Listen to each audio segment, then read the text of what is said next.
Update. Am I the a-hole for misleading my cousin and destroying his marriage? Original post. There's some really weird drama in my family, and I feel like I'm going insane.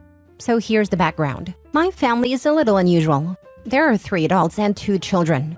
The adults are me, my wife, and another woman best described as my wife's platonic life partner, and also my very dear friend. I'll call the partner Sally. Sally has lived with us for 20 years. The kids call her Ma. We live in a 4-bedroom house, and Sally and the kids each have their own bedrooms. Sally is aromantic and asexual. She and my wife love each other very much, but platonically. Sally is like a sister to me. I cannot overstate how incredibly platonic her relationships with both of us have always been. We're all very happy together. I've been super glad we have her since we had kids. Parenting is so much easier when you have a numbers advantage. My cousin Dave has been married to his wife Mary for something like 15 years. They have 2 kids. Dave talked Mary into opening the relationship about a year ago, and now they're getting divorced because he's struggling to find anyone willing to date him. Well, Mary isn't, and he's incredibly mad about it and destroying their relationship. And by it's, I kind of mean he is. He's jealous and resentful, and making that her problem. And also now mine, because he says it's my fault. According to him, he thought it would totally work great because my family make polygamy and open relationships look easy. Which, what? Setting aside that Sally's relationships with both my wife and me are platonic, there's no open relationship in our household. Sally and I each get a weekly date night with my wife. I take the kids on her night, she takes them on mine. I did say parenting is easier with a numbers advantage. I think my wife and I have significantly more quality time together than we would if it was just the 2 of us.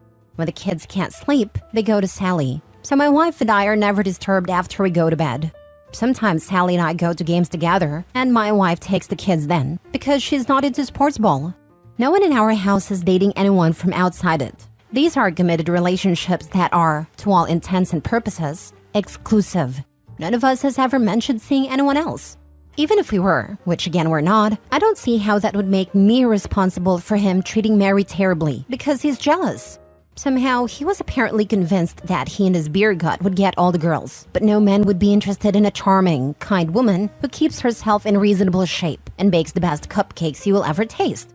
I'd have dismissed this out of hand, but my aunt, his mother, and like 6 other family members agreed that I'm the a-hole and have been insisting that I should apologize to my idiot cousin and help him talk Mary into closing the relationship and staying with him. I like Mary. We've been friends for 20 years and she's a good person. Also friends with my wife and Sally, and a wonderful aunt to my kids. Given the choice between her and Dave, I'd keep Mary in the family along with her kids. Someone in my family's insane here. Is it me or them? Who's the a-hole? Now for the top comments before reading the update. Not the a-hole, and your cousin Dave learned a hard lesson many men have learned. They grossly underestimated how attractive their partner will be and grossly overestimate how attractive they will be when they beg to open a marriage. I've read many stories on here that ends like Dave's. She goes along to keep the marriage lively and finds she's quite a prize for others, while bored boy gets left behind in the dust. Makes me laugh out loud every time. You had 0 to do with Dave thinking he was going to get laid left and right and getting a rude surprise instead. He made that mess of a bed and he can lay in it. Everyone in the family pointing fingers at you is out of line. Tell them to STF you and back off, or they'll never see/hear from any of you again. Keep in touch with Mary though. She sounds lovely. None of these dudes seem to stop to consider that they're living proof of their wives' low standards and will not be difficult to replace. Tell the flying monkeys to go screw themselves with a cactus. Point out that they are morons. Block them, no contact. Move on. Maybe have a barbecue and invite Mary, not the a-hole. It would shock no one if Opie were to mention that Dave has always been the apple of his mother's eye. It would explain why Dave believes the sun shines out of his behind, and why he thought women would be lining up to ride him. It would also explain why it cannot be Dave who's screwed up, and why there must be a scapegoat, Opie. I wonder if in addition, Dave's mom was also a golden child of Opie's parental black sheep? I'm the black sheep child of the black sheep, and my parents' golden child sibling and their children will often wonder, how come I have these things? Own a home, and a stable committed relationship with a loving partner, own my car, have fun outdoor toys and trips, when their kids don't. I think for a while, My parents' sibling even thought their kids deserved some of my parents' estate when they passed. Now for the update. TLDR. My cousin Dave persuaded his wife Mary to open their relationship. Now he's mad she's dating and he isn't. He was blaming me because he claims my extremely close relationship situation made open relationships look easy, just because there's a third adult in my family. A bunch of other people were hassling me to take the blame. So far, so stupid, right? Turns out that, unbeknownst to me, Dave's sister Tina reads this sub a lot. And she saw my post and immediately figured out that it was me, posting about her brother, and she won't tell me if she was one of the commenters or not. But for those of you who called that Dave was the golden child, Tina says you were right on the money. She called me this morning, and she seemed to find that really validating. And I have literally never heard her sound so happy. She's usually pretty depressed, so thanks. Everyone who decided to read into their family dynamics, you did her a solid.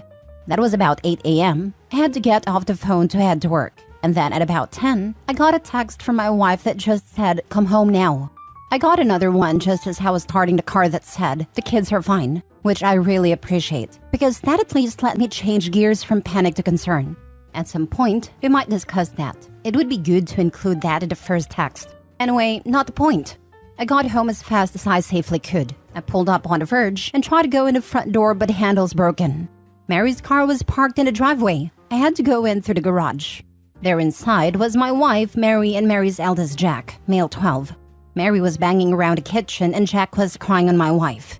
As I understand it, what happened was, just before she called me, Tina texted her brother a link to the post and made some kind of comment about it. I don't know what exactly she said, but Dave went to a rage. Like the kind of thought he grew out of when we were teenagers, breaking stuff and screaming. I thought the last time he did it was the time he hit my little brother and I beat the crap out of him. I'm not saying it was right, but we were kids. I'm also not saying I'm sorry, to be honest. And then he hit Mary. She's got a bruise coming up on her face. I'm shaking writing this. I feel like it's my fault.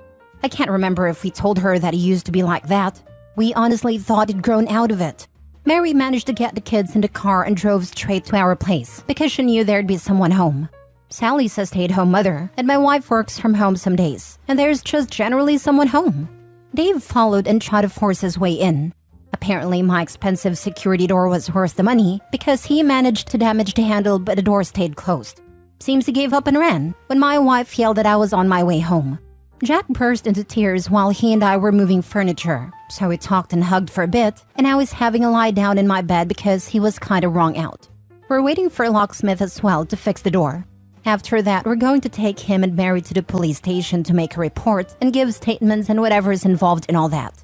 Sally took our kids and Mary's youngest to my parents' place, in case Dave came back. They're too young for this, but Jack refused to leave his mother. We're going to meet up with them after the police station. Those of you who said we should adopt Mary are getting their wish, at least for now. Jack's going to be sleeping in my youngest big boy bed. The kid let guests stay in his cot and sleep in Sally's room for a bit. And Mary's youngest and my eldest will be sharing a room because they're only a few months apart and they get on well. Mary's sleeping in our couch until we get all this figured out. My youngest will probably think this is the best day ever. He hates his big boy bed and is going to get a reprieve from the transition. Plus, he gets to share a room with his ma, and there'll be cupcakes in the house because Mary's stress bakes, and our kitchen counter will be covered in cupcakes. I should add that according to Tina, Dave was telling his family that I talked him into the open marriage thing specifically because I wanted to sleep with Mary. Plus a bunch of other nonsense that I've honestly forgotten. It's been absolute crap of a day. It is only 2:30. I'm pretty sure I just acquired 12-year-old son 10 years early and seriously messed up, at least for a while. And I have to figure out how I'm going to fit Jack's needs into my life without neglecting my own kids.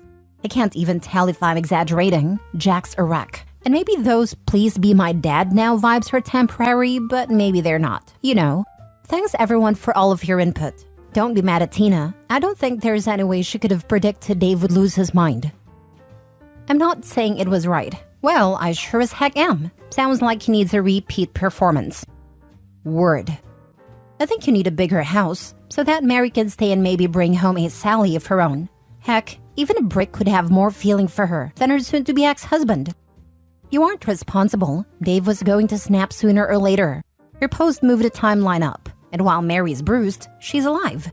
If something else had triggered him, it could have been worse. Next story. Am I the a-hole for saying I won't ask for help from my in-laws ever again? My husband, 30 male, and I, 27 female, have been married for a little over a year now, but have been together for over 3. He's an only child, which has brought up a couple of issues along the way, but nothing we haven't been able to resolve. When we got married, we moved out of state due to my husband being in grad school and a job offer I got. Unfortunately, life hit us with a curveball, and the office I was working at closed. My husband was close to being done with grad school, and we decided to move back home. My in-laws volunteered to help us with the move back, driving the truck, packing, all of it. They are retired and have the time, so we figured we'd take the help. They stayed with us for close to 2 weeks where we paid for everything. We made the move, and a week after we get settled in, I get a bill from my mother-in-law for all the expenses they incurred in for helping us move. I was very upset, but my husband wasn't even fazed. I asked him what the reasoning for the bill was, and he said they're retired and on a fixed income, so these expenses weren't in their budget. I agreed to pay them what they were asking for, but told my husband I am never asking them for help ever again. I told him we didn't ask for them to come help, they just volunteered. Yet they're charging me for their gas, hotel for the drive back, and some meals? He says I'm overreacting. Am I the a-hole?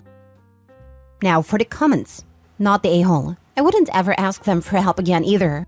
I hope that they at least helped enough that it wasn't a waste of your hard-earned money. If you have children or pets that they watch for you, will you get a care bill from them? Like, where does this end? They also should have said ahead of time what they expected their costs to be. Or, since it sounds like your husband expected this, he should have given you a heads up at least. Seriously, this is bizarre behavior. OP should definitely send them an itemized bill for 2 weeks of lodging and all expenses she incurred.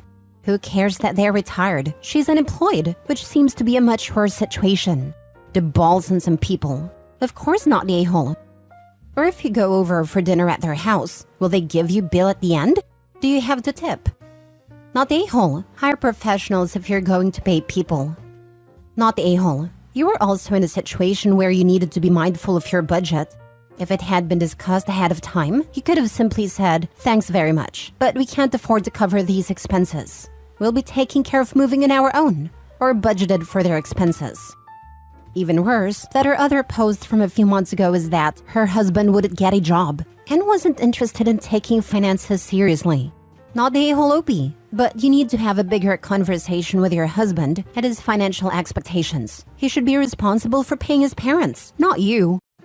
Not the a-hole. As someone that unfortunately had in-laws like this once before, please understand that this is exactly how they will continue to behave for the rest of the relationship together. It will not end here, and this isn't the only situation they will find a way to tally expenses and bill you for.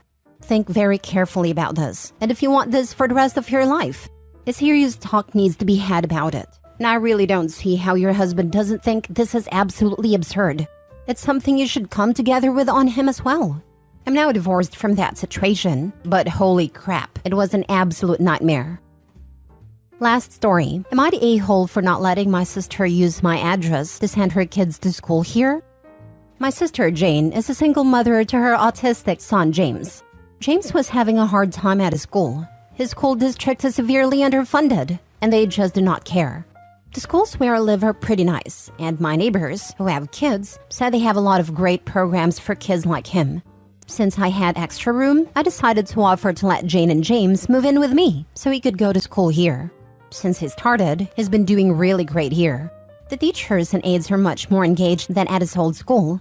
They've really been helping him work through some of his behaviors as well. My other sister Leah is being weird about it though. Besides the better teacher and aides, the school James goes to has a lot of other activities, resources, and in general is just a lot nicer. Leah and her family lived in the same town that Jane and James used to live, so her kids go to the underfunded school. Now, she wants to send her kids to school here too. However, they're not taking any out-of-town students. So Leah wants to use my address so she can send her kids to school here. From what I have seen online, it looks like it can be considered fraud to do that. As a fairly tight-knit community, people would definitely figure out what we were doing and that they didn't actually live here, so I don't want to take the risk. Besides, Leah's kids aren't having trouble in school. Their school may not be the best, but they're doing okay. Still, Leah thinks it's unfair I won't help her kids get out of the crappy school by using my address, when I have let Jane and James move in just so we can go to school here. It's wonderful that you've opened your home to support your sister Jane and her son James in providing a better educational environment. Your decision to help them was a thoughtful and caring gesture, and it's making a positive impact on James' life. Regarding your sister Leah's situation, it's important to remember that each family's circumstances are unique. It's not unreasonable for you to prioritize your family's well-being and follow the rules of the school district. Jane and James were in a particularly challenging situation, and you made a choice that was important to their immediate needs. While Leah's desire to provide a better education for her kids is understandable, using your address in this manner may lead to legal or ethical concerns, as you've pointed out. You're well within your rights to make this decision, and it's essential for Leah to respect your choice, just as you've supported Jane and James in their time of need. Ultimately, you've shown kindness and support within your means, and it's okay to set boundaries to ensure the well-being of all involved. Not the a-hole. There are ways to enrich children's educational development that don't involve fraud. Your sister needs to look into that. I think it's great of you to provide your nephew with special needs resources he really needed. Not the a-hole. If Leah got busted, her kids would be out, and the school district would definitely check on Jane and her son. It is considered fraud, and you and Leah would be liable. My town is vicious going after families that use fake methods to get their children enrolled. I would not let her use my address. Where I live, families who lie about their address are fined equivalent to tuition. Sucks that not everywhere has solid schools, but committing fraud isn't a way to fix this issue.